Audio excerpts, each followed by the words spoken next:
It's a muggy Monday. You probably felt it in the air, and you know that means something because it feels kind of like Florida, maybe a little bit like Chicago for anyone that's been in the Midwest.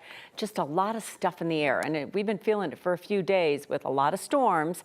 Humidity levels always create the perfect combination for afternoon storms to just get cooking.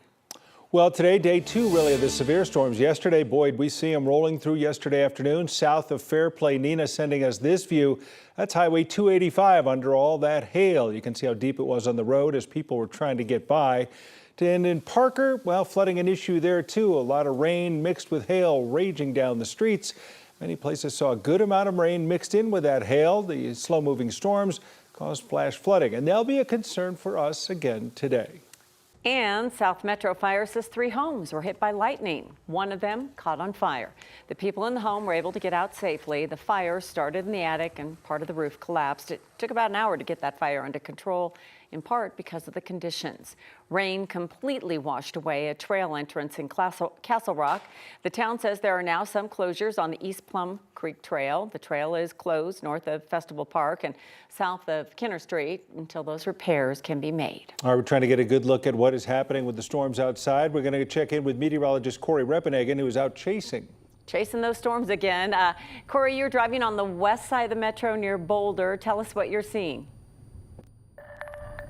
Yeah, we're keeping an eye on some pretty big potential for some nasty thunderstorms moving into the Denver metro area. The first one that's popped in our area happened in the Boulder County foothills. You can kind of see it right off to the left of your screen there. Quite a bit of heavy rain. That's looking straight up Coal Creek Canyon right now. So Coal Creek Canyon's probably, you saw that lightning strike there. That's going to be another threat that we have today.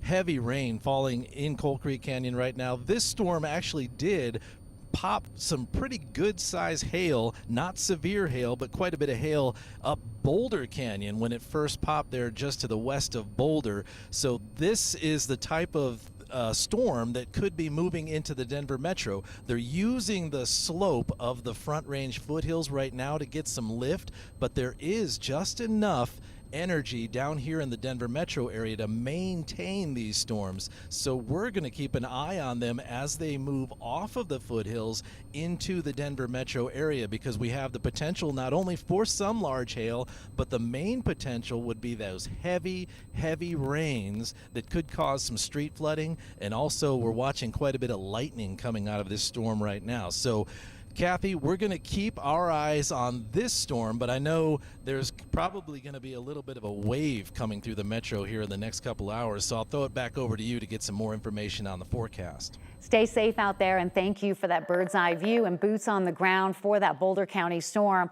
Storms coming off the foothills are turning severe. We have a new severe thunderstorm warning in Weld County. So far, it's dry as evening drive gets underway, but it is muggy. It's humid out there, and that low-level humidity is in part a function of all of the rain for the last couple of days. This is actually day 3 of severe weather, and that means with rain and saturated soils, it tries to evaporate with the heat of the day and then gets trapped by the layer of clouds. So the humidity and dew point values very high for June in Colorado. Severe storms developing up in Weld County now. We're seeing storm movement from the west toward the east and southeast. Had some issues with flooding in Buena Vista. We've got a flash flood warning out until 5 o'clock there, just outside of Pitkin.